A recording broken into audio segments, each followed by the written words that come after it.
ये कहानी है उत्तर प्रदेश के एक छोटे से गांव की। उत्तर प्रदेश के एक छोटे से गांव में एक पुरानी हवेली थी। गांव वाले कहते थे कि वहाँ डरावनी दुल्हन रहती है।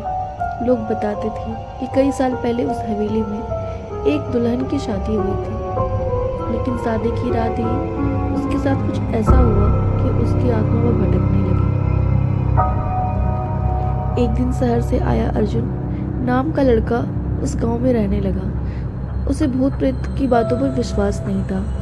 गांव वालों ने उसे चेतावनी दी, रात को उस हवेली के पास मत जाना, वहां डरावनी दुल्हन दिखाई देती है। लेकिन अर्जुन हंसकर बोला, ये सब अंधविश्वास है। उस रात करीब 12 बजे अर्जुन अपने मोबाइल की टॉर्च लेकर हवेली की तरफ चला गया। हवेली बहुत पुरानी और सुनसान थी। चारों तरफ अजीब सी खामोशी थी। जैसे ही वह अंदर गया, अचानक पायल की आवाज सुनाई दी, छन छन छन। अर्जुन चौंक गया। उसने पीछे मुड़कर देखा, लेकिन वहां कोई भी नहीं था।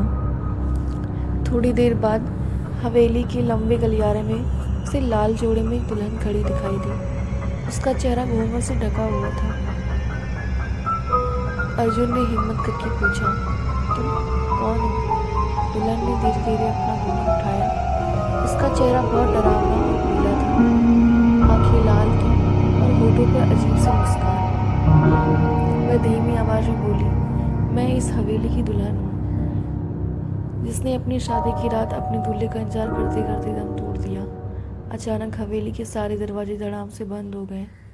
अर्जुन घबरा गया और भागने लगा, लेकिन जैसे ही वह बाहर जाने लगा, दुल्हन की आवाज़ फिर गूंजी, जो भी यहाँ आता है वो कभी वापस नहीं जाता।